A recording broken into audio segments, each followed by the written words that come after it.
Hey everyone, my name is Ronald, and in this video I want to tell you why I quit Warhammer and why I also really started enjoying wargaming again.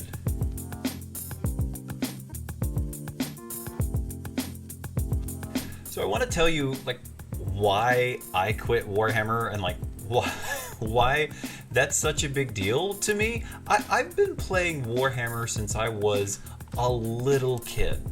I remember Warhammer when it was very early on. I remember the editions when the 40K universe was the Space Marines and the Dark Eldar starter kit with this silly little land speeder that the Space Marines had. And I remember the kit that was the Bretonnians and the Lizardmen for Warhammer Fantasy at that time. That's where I came in to the hobby, and I thought it all looked awesome, right? I remember reading the books, and I remember reading all the stuff that they had, and just thought that it was fantastic. I really enjoyed looking at all the stuff and reading all of the lore and diving into the story of everything. I had a lot of fun getting into Warhammer when I was pretty young. And then that just ended up being something that I would get into and out of for a long time. In middle school and then high school, kind of got into it a little bit, but bought a set. I actually bought the Empire versus Orcs set in high school, which is why I really like to play Empire, or the Empire of Men or Cities of Sigmar, or whatever you want to call them now. I remember playing them and having a lot of fun putting them together and painting them up. And I have a fairly large collection of Empire miniatures that I've been collecting for a long time. And then I remember even still playing with a friend of mine in college, and I would play my Empire and he would play his Wood Elves, and I would lose every time. It's fine. But just had a blast playing. And then kids came and all that kind of stuff, and I didn't have quite as much time to hobby until I began to teach my children how to play. And then I had people I could play with all the time, and that was a lot of fun too. And I remember playing 10th edition Warhammer Fantasy and being kind of a little upset when they killed everything, and then equally excited again when I actually started to enjoy Age of Sigmar again. But as I started to get back into the hobby, I just kept feeling like something was just giving me a really hard time. It was hard to kind of get back into this hobby that I really liked and wanted to get into. But then every time I would try, I just kept running into these roadblocks. And so that's why I want to talk about why I quit Warhammer. And one of the main reasons is Warhammer's really expensive. I was having a really hard time keeping up with the continually playing of the thing. Not only just playing of it, but purchasing it. I would find myself buying Warhammer models and being kind of worried that I was gonna mess them up somehow. I was going to ruin the models, and when the models were $5-10 a model depending on what you bought, that made it really tough for me to actually get down and paint and feel good about painting. And even though I knew all right, this is fine, I'm going to experiment, I'm going to learn, I'm going to grow, it still ended up kind of being paralyzing for me because I felt like this hobby was expensive and I didn't want to mess it up. And that pursuit of perfection, especially looking at all the YouTube people out there who are really great at painting and me who's really not, it was really tough for me to be okay with painting the models and putting them together, and that just felt really difficult, honestly. And so because of that, I felt this hobby paralysis, that I couldn't enjoy it because it cost a lot of money to me. And then as I would play with my kids, I found out that Warhammer just takes a long time. In fact, I did play a game the other day, of actual Warhammer with my actual children, and it took about 4 hours to play. Now, some of that's because we're not very fast.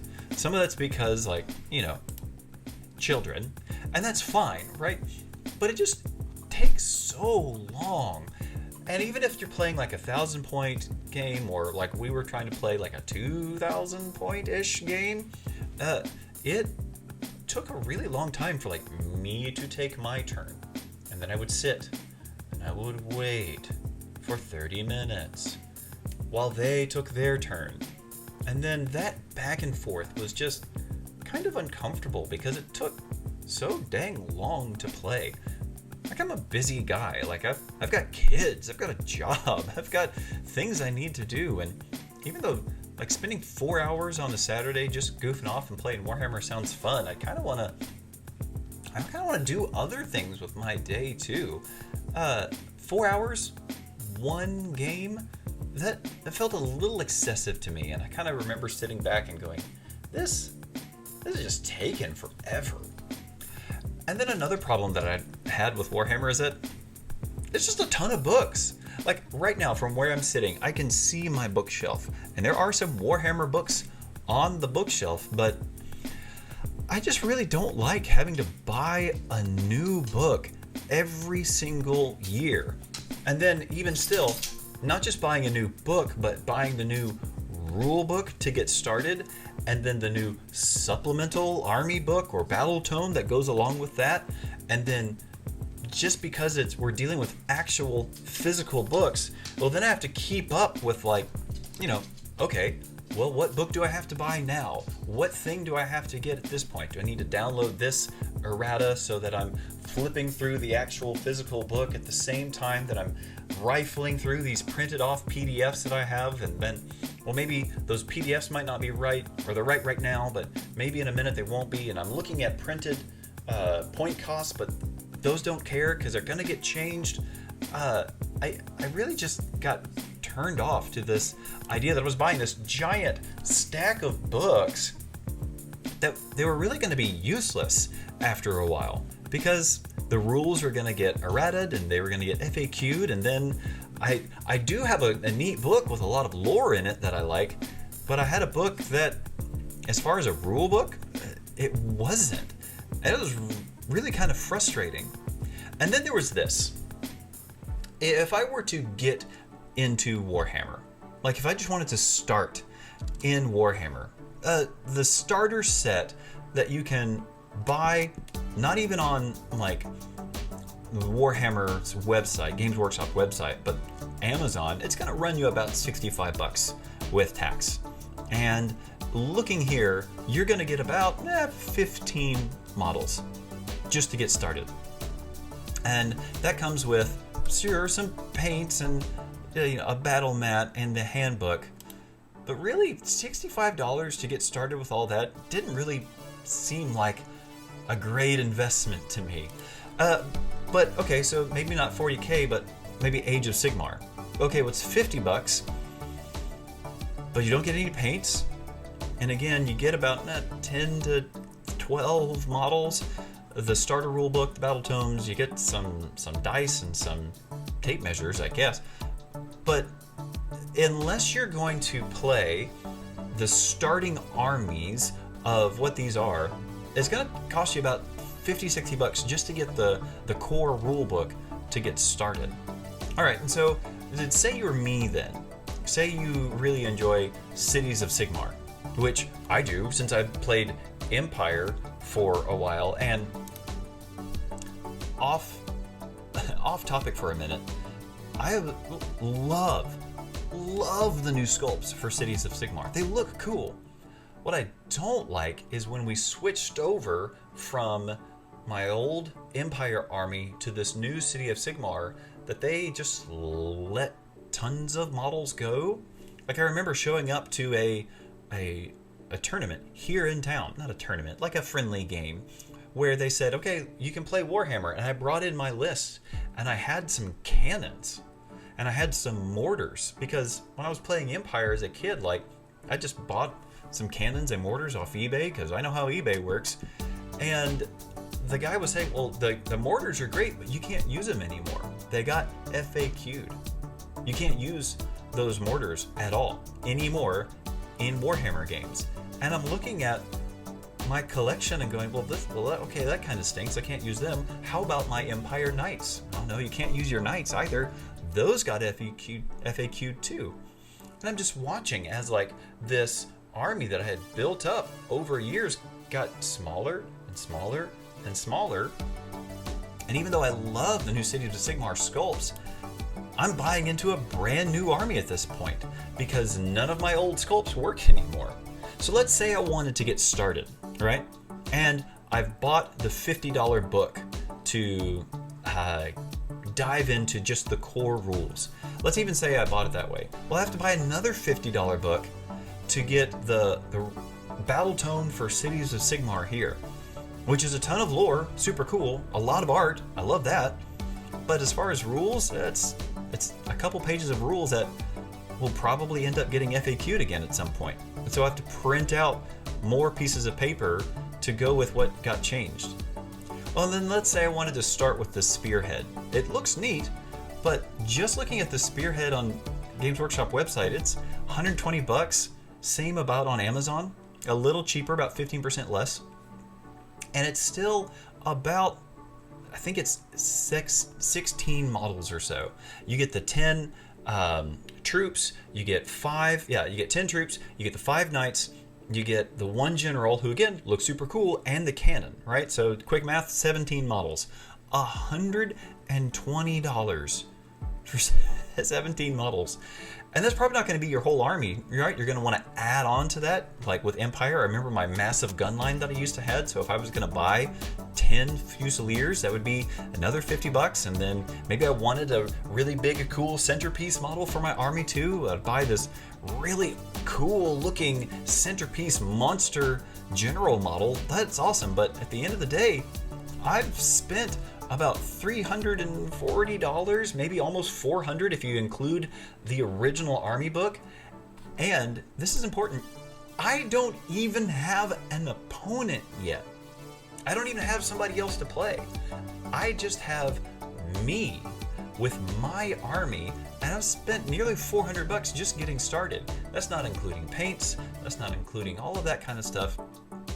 It just ended up being really expensive, and I just felt like I was just spending money and money and money just to keep up with the hobby itself. And honestly, I found myself just having a really bad taste in my mouth. And that was when I found Onepage Rules. I actually found them on like some random YouTube ad that came across my channel at one point. And I, was really fascinated with this idea.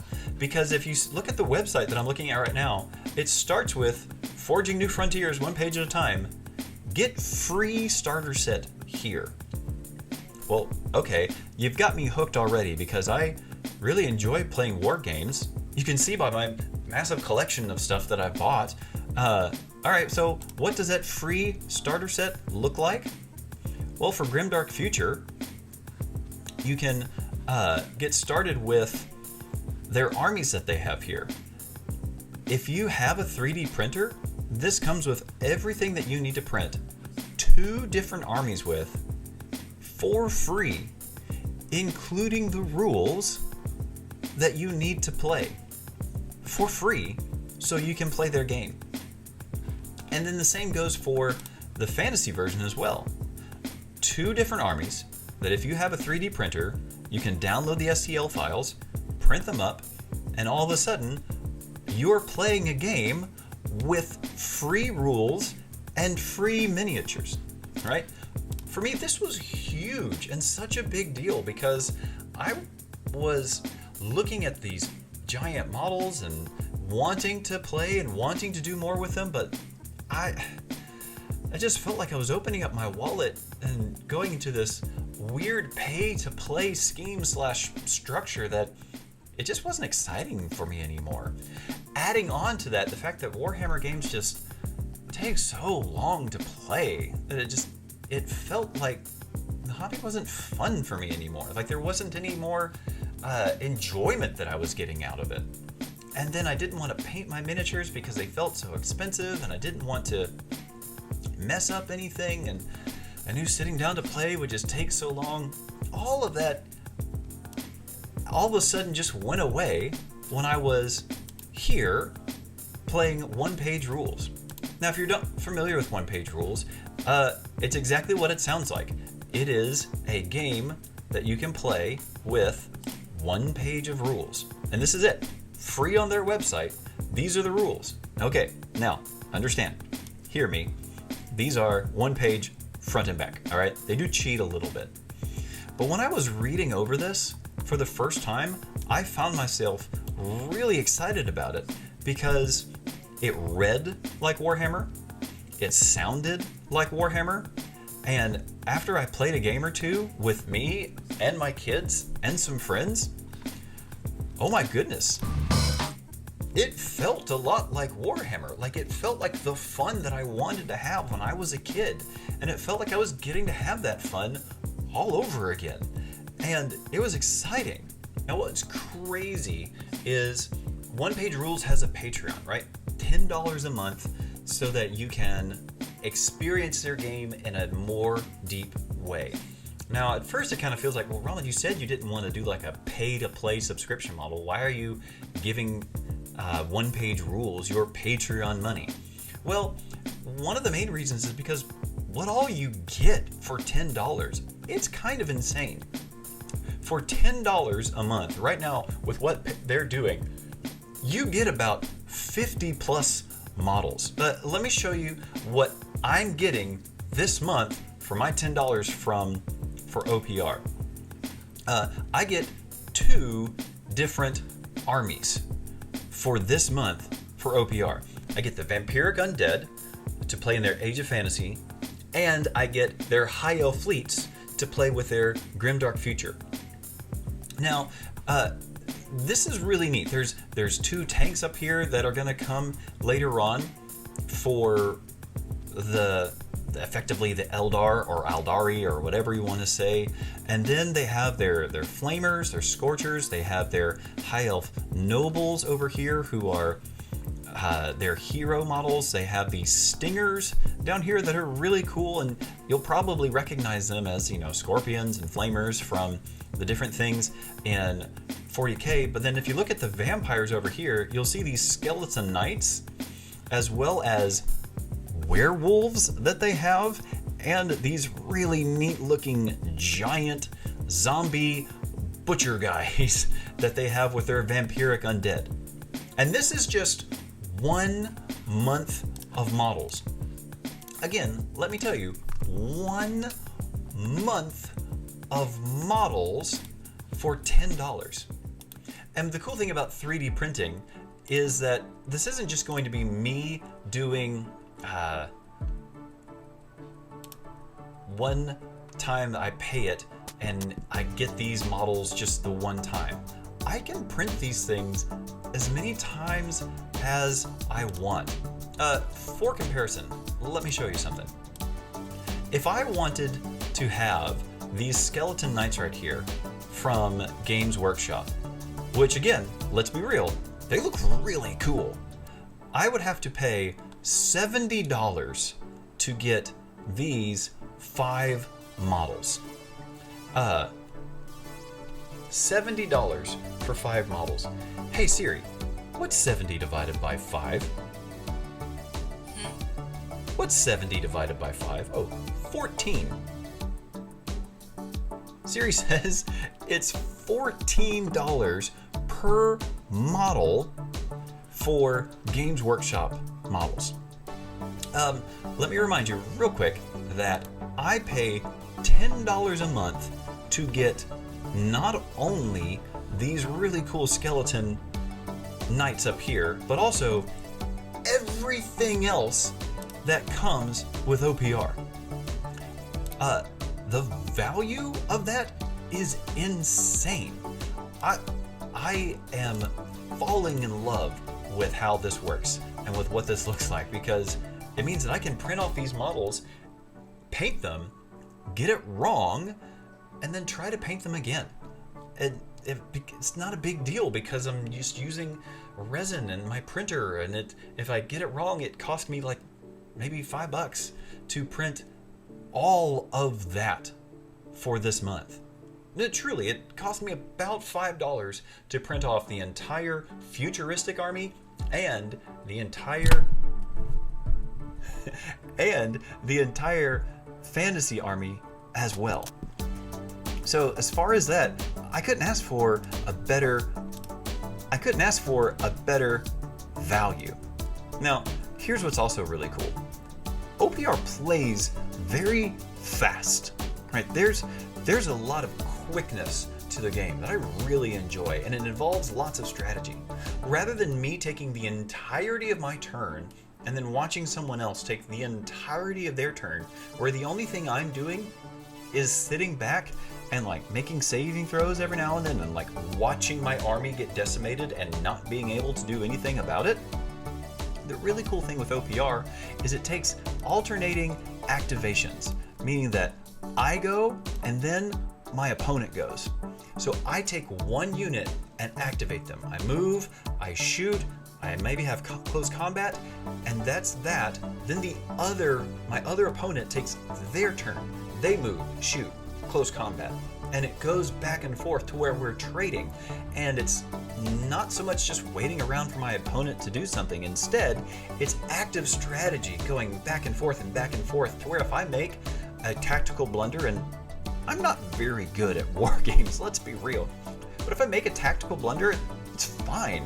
I may be able to undo what I just did with my next activation in this current turn. The game's not over if I mess up in turn one.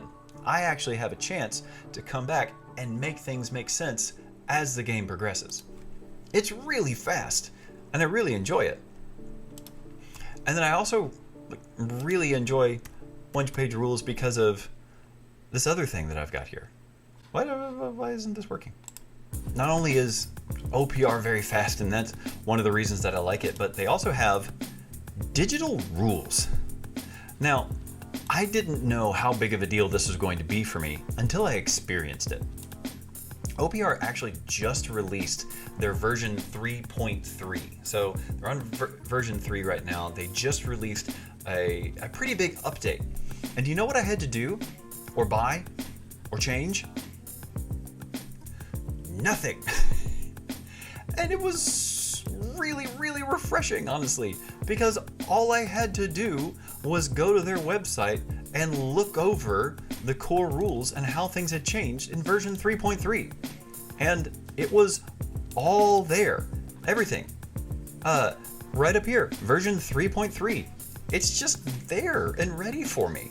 All of the core rules were ready to go. Version 3.3. I didn't have to buy a new book. I didn't have to re-up my Patreon. I didn't have to change anything. I just kept doing what I was already doing because their rules are digital. Why does Warhammer not have digital rules? It doesn't make sense to me at this point. So here's the deal. I don't really want to bash Games Workshop. I owe Games Workshop my desire, my fun. I have a lot to thank Games Workshop for, because they showed me that this was really fun and I could enjoy this idea of wargaming. I really like painting miniatures. I'm looking at some that I have on my desk right now to paint up, and I can't wait. It's really exciting. But they're not Games Workshop miniatures. They're Onepage Rules miniatures, because I found a company that I feel like actually listens to its customer base and cares and doesn't try to price you out of things. And even if you don't necessarily want to buy into everything that Games Workshop is, even if you don't want to buy into everything that Onepage Rules is doing, you can use their free rules and buy just their army packs as you want to. They actually have some really cool army bundles here. Me being an Empire guy, I bought into this idea of playing with the Empire stuff. Look at this army bundle. Dragon, this really cool wagon, this cool wagon, a rocket mortar, a Pegasus general. You get your archers down here. You get 2 different kinds of knights. You get the mortar that we lost and we've got it back now. And then you've got these mercenaries down here. Now this is all for $100. You could buy this for $100. Let's make sure we're getting it right. Nope, this one's $96. You can buy this for $96, which is close to the amount that that spearhead for Age of Fantasy was going to cost. But here's the problem. With this, you can print it as many times as you want. You can have 2 dragons. You can have 3 war wagons. You can have 5 Pegasus general. Okay, you probably shouldn't, but for reasons. But once you buy these STL files, you can print them as many times as you want. And that's amazing. That's super, super cool. And it's why I've really enjoyed playing Onepage Rules. And here's the deal. If you're a Patreon, all of this stuff on my mini factory that you can buy, you get half off. Half off. So that $96 set becomes less than $50. And that's huge. So if you enjoy Warhammer and you really like playing, whether Age of Fantasy, Age of Sigmar, or Warhammer 40k, check out Onepage Rules. I have found it to be really fun, simple, but there's a depth to it that matters. It's not simple in that it's done over and really quick and, oh man, that's just how the dice roll. There's some really neat strategies to it. And if you are a Patreon, there's some advanced rules that make it just as complicated as you need it to be, but without all the rules bloat of Warhammer 40k and what I felt like Age of Sigmar have really experienced. All that to say, I really enjoy Onepage Rules. If you enjoy wargaming, I suggest you go and check them out. I put all the links that you need down in the description below, and if you're enjoying, wargaming and things like that, maybe consider liking this video and subscribing to my channel. This has really encouraged me to make some battle reports, film them, and get back into enjoying the wargaming hobby again. Let me know what you think. Is Games Workshop just the best and they're never going to go away? Is Onepage Rules the ugly stepchild you never wanted to talk about? I don't know. You tell me down in the comments below. I'd love to interact with you. I'm a new enough channel right now to where I can probably just talk and respond to anyone down there. So, hey, thanks so much for listening again. My name is Ronald. This is the Acceptably Epic channel, and my gosh, I hope you enjoy it. We'll talk soon.